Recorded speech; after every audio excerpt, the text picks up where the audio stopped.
What's up, guys? So we're going to talk today about some career advice, and I had a question come to me on Instagram from someone saying, hey Tyler, I'm looking to get a CPA license and was wondering how I can go around to doing that. They're currently in a different industry and they want to get into this field, obviously because they saw me talking about how amazing the profession is.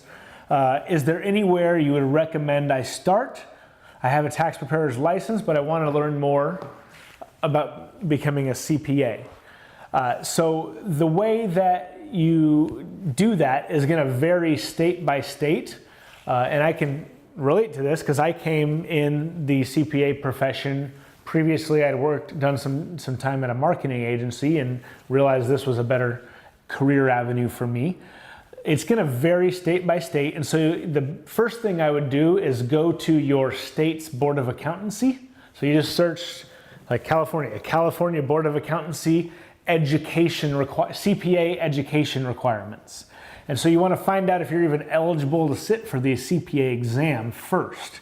And so as an example, in California, you have to have 150 total undergrad units, or just college units, higher education units. Then you have to have 24 business units and 24 accounting subject specific units just to sit for the exam.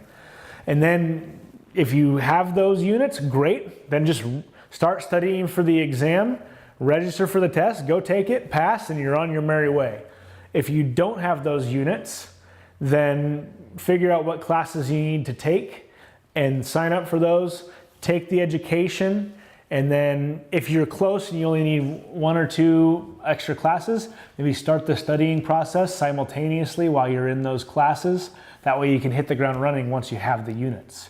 And then the other thing to look at is what's the requirement to sit for the exam? And then what are the education requirements for actual licensure? Because they're different. And you want to make sure that while you're taking the CPA exam, get the CPA exam started, but also if there's extra courses you have to take above and beyond just sitting for the exam, get that education plan together as well so that you don't take the exam and then all of a sudden you get to the end and you're going, uh-oh, I've got 14 more units to take that I didn't realize, and that can be really depressing. So look at the education requirements. There's also a work experience requirement. I'm speaking from California just because I know it. There's 2 different pathways. One requires only 1 year of work experience, but you can't have an audit license.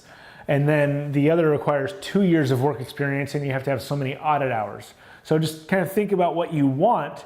If you don't want to do audits and you just want to work on taxes, you maybe only need that type A license because you don't ever care to do audits.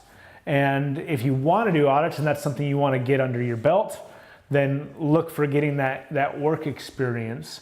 And so you might be able to pass the exam, but you need to find experience working under a CPA to actually get your license. So start planning your career around that as well. So it's a great career. It's a long haul, couple year process, I can tell you, but it is worth it. And it feels really good once you get that passed.